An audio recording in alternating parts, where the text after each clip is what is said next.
Good morning. It is Wednesday, April 8th, 2020. Pastor Colleen Weirman coming here with you today to do a daily devotion, and it's for the kids. And what we're going to do is tell the Easter story through using resurrection Easter eggs. I don't know how many of you have heard about resurrection Easter eggs, but you can actually do your own at home. They don't have to be all these different colors. You can just use one color or two colors or three colors and just number them 1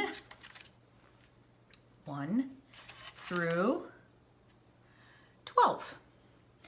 So I have included, it will be up as soon as I post this, I have included this on the Kingsley United Methodist Church Facebook page, which is scripture to go along with each egg and what's inside each egg. So you guys can do your own, and you can retell the Easter story over and over and over again using resurrection Easter eggs. So isn't that exciting? So my first Easter egg that I put together is number 1, and inside it has a little piece of bread. What does that have to do with the Easter story? Well, in Matthew 26:26 it tells us, as they were eating, Jesus and his disciples, Jesus took bread, and after blessing it, he took it and he broke it and he gave it to his disciples, and he said, "Take, eat, this is my body broken for you." So that was done on the Thursday before Easter.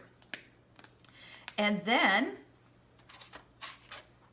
this number 2 egg that we have has a coin in it. What has that got to do with Jesus's last week on earth and the story about Easter? Well, the silver coin in Matthew 26:14-16 reminds us that Judas betrayed Jesus, sold him out to the religious leaders for money. Silver coins. So let me read that scripture from Matthew 26:14-16. Then one of the 12, whose name was Judas Iscariot, went to the chief priests and said, "What will you give me to deliver him over to you?" And they paid him 30 pieces of silver. And from that moment on, Judas looked for a time and a place that Jesus would be without the crowd, so that the religious leaders could arrest him and then take him to Pilate to be crucified. So this coin reminds us of the 30 pieces of silver that Judas sold Jesus for to betray him. Sad. Number three, inside has, this is supposed to be purple or red. Those are both colors of Lent and for Maundy Thursday. So this purple or red cloth represents the scarlet robe that they put on Jesus, or the purple robe that they put on Jesus, the Roman guards did to mock him. And so in Matthew 27:28, they said they stripped Jesus of his clothes and put a scarlet robe on him. So it can be scarlet or it can be purple. So a purple piece of cloth reminds us of that mock scarlet robe that they put on Jesus to make fun of him after he was arrested in the garden. Then we have number 4. What's in number 4? Ooh, ow, picky. A thorn. You could get this from outside. This would be kind of a cool scavenger hunt too, to find all these different things throughout your house to put in your eggs. So the thorn, we know, reminds us of the crown of thorns. In Matthew 27:29 it says, "Twisting together a crown of thorns, the soldiers put it on Jesus' head and put a reed in his right hand. And kneeling before him with the scarlet robe on, they mocked Jesus, saying, 'Hail, King of the Jews.'" So this thorn reminds us of the crown of thorns that Jesus wore. Number 5 is rope. Rope. What does rope have to do with this? In Mark 15, it says, "Pilate, wishing to satisfy the crowd, released for them Barabbas, and having scourged Jesus, he delivered him to be crucified." So this rope reminds us of how they released Jesus, but they released Barabbas, but they put Jesus in ropes and handed him over to be crucified. So they tied him up in ropes, and the Roman guards dragged him off to be crucified. So number 6 is a cross. So what does the cross remind us of? In John 19, verses 16 through 17, it says that the Roman guards then took Jesus and made him bear his own cross and carried it to the place called the Skull, which in Aramaic is Golgotha. So the cross reminds us of the cross that he had to carry all the way from town, all the way probably, I don't know, 3 miles, I think, to the place where he was crucified. Number 7. Number 7 egg.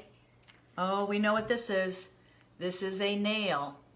And we know that they nailed Jesus' hands and feet to the cross once he got to the skull, the place where they were going to crucify him.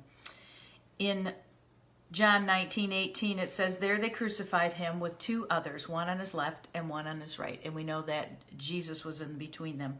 And they nailed all of the men's hands and their feet to their crosses. Number 8. Oh, it's a sign. And it says, Hail, King of the Jews. This is the King of the Jews. So we know that this was a sign that they put over Jesus' head and attached it to the top of his cross. And so that's number 8. In Luke 23:28, it says, there was also an inscription over Jesus. This is the King of the Jews. Number 9. What do we have in here? Oh, I can't get it open. Oh, it's a sponge with vinegar on it. So you can get a sponge from your house, pour some vinegar on it. Ugh. And that tells us the kind of sour wine that they offered Jesus up on the cross when he was so thirsty. Ooh, that is potent. So let me read that scripture for you. In Matthew 27:48, it says, one of the Roman soldiers at once ran and took a sponge and filled it with sour wine and put it on a reed and lifted it up for Jesus to drink. Ugh, that is terrible. Number 10. Oh, I don't know if you can see that. Cloves, spices. This is what they used to anoint Jesus' body after he had died and was taken down from the cross for burial. It says in Luke 23:5-6, the women who had come with Jesus from Galilee followed and saw the tomb and how his body laid there.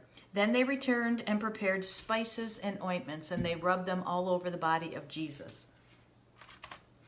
And number 11, you probably can't see the number on this dark egg, but on number 11, there is a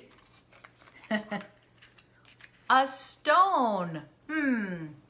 What does a stone have to do? Well, we know that on Easter morning, the stone was rolled away from the tomb, and Jesus was alive. So the stone was in front of the tomb. It says in Matthew 27:59-60, Joseph took the body of Jesus, wrapped it in clean linen cloth, and placed it in his own new tomb. And he had a rock cut out and put in front of the tomb. He rolled a big stone in front of the entrance to the tomb, and then he went away. So we know that this rock was put in front of the tomb so that nobody could disturb Jesus's burial site. And then last but not least, we have number 12 egg, and inside it, it's empty.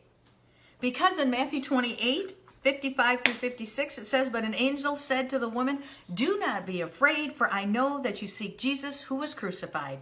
He's not here, for he is risen. Come see the place where he lay. So that is an empty egg, reminding us of the empty tomb on Easter morning. So there you have it, the story of Jesus and his last few days on earth. And it's all about the resurrection. So you can do your own resurrection eggs. You can order them yourself online if you want and have them for next year. Or you can go and grab your own and search around for all the different things you need inside of those eggs. And then practice telling mom or dad about the Easter story. So I will put this on the Facebook page for you to take a look at and use. And you can also go online and find some other cool things that go along with the resurrection Easter egg. But these are the homemade ones. And since we're all kind of stuck in our homes, I thought this would be a good thing to do. So I hope you practice it. I hope you go find yourself some resurrection Easter eggs. You do a little scavenger hunt to get all of the things to put inside. And then you tell the story of Jesus and his resurrection. So I will see you tomorrow. Have a good day.